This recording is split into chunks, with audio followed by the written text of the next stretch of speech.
All right, you guys ready for Michael? Let's do it, Michael.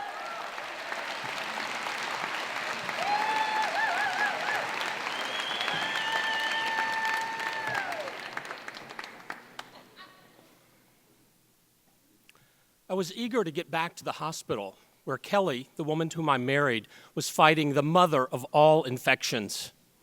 And while I was in a hurry to go and pick up her favorite Turkish food from the restaurant where I had ordered takeout, I was calm and collected while driving through the intersection. I saw a van stopped at the stop sign, lurch forward, and I heard a big bam! And I realized that the back end of our beloved Prius had just been smashed. Well, I fishtailed and coasted over to the curb, and I was really ticked off.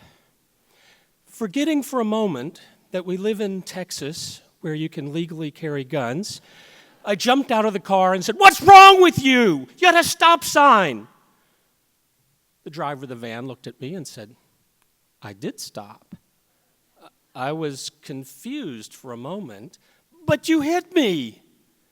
Now, I did not have a stop sign. I was driving under the speed limit. The accident was clearly not my fault.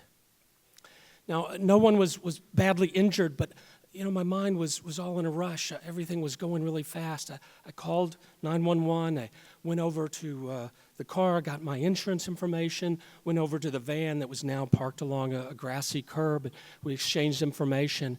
As I was stepping back from the van, I smelled something foul.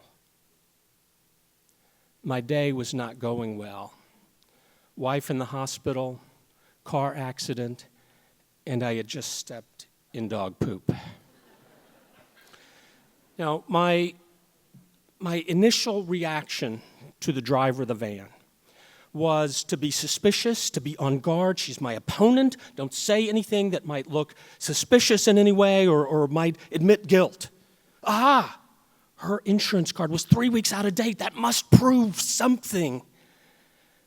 Well, we waited for the police, and my mind kind of drifted away. We were in a minor accident. Nobody was really hurt. The cars were both drivable. But I thought of another accident. Kristen, a student of mine, only 28 years old, had been driving on a typical Thursday morning, a country 2-lane highway. Another car veered across the center lane and into her car, killing her instantly. When I heard the news, I couldn't believe it. Kristen had been so full of life. She was optimistic, enthusiastic, intelligent. Now, I had met her when she was taking a course that I was giving for advanced counselors. She was not in that advanced counselor category, and this wasn't a part of her curriculum that she was in. And she didn't really have a whole lot of money, but she found a way to pay for that course and to drive 2 hours both ways every time that course met. And in the class, we talked about really challenging topics like genocide. Kristen, though years younger than most of the people in the class, handled every topic with as much grace as any student there. And she was courageous. Most of her colleagues thought of psychology as like a technology, kind of like a mental plumbing. But Kristen believed in the uniqueness of each individual. When I looked at Kristen, I saw her with this sacred mission, and I thought, this is the future of psychology. But now she's gone, and I'll have to take that mission on myself. My attitude softened. I went back to the other driver, Anita, and I asked how she was doing. She said at first she'd been in a panic because she remembered a time she'd been in another accident and flipped over several times down an embankment, miraculously walking away without an injury. And as we talked, she seemed to relax. She told me that the hospital that was just several yards away from where we were is where she'd given birth to her son 25 years before. I told her about my wife and battling an infection in a hospital several miles away. She was worried because she was driving a company van and she thought she might lose her job. Well, her boss showed up at the accident site well before the police, and I told him, I hope that she won't be penalized for making a mistake that anyone could have made.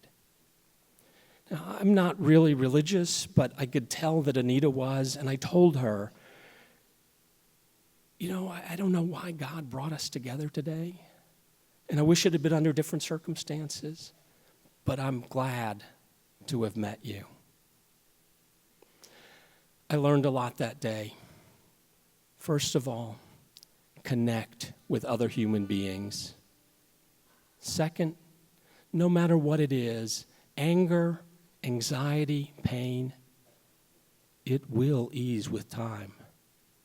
And third, dog poop can be scraped from your shoe. Now, eventually, the police came. The Turkish restaurant made me fresh food. Kelly recovered. And I realized that sometimes when worlds and cars collide, a life is lost. But sometimes a new connection is made.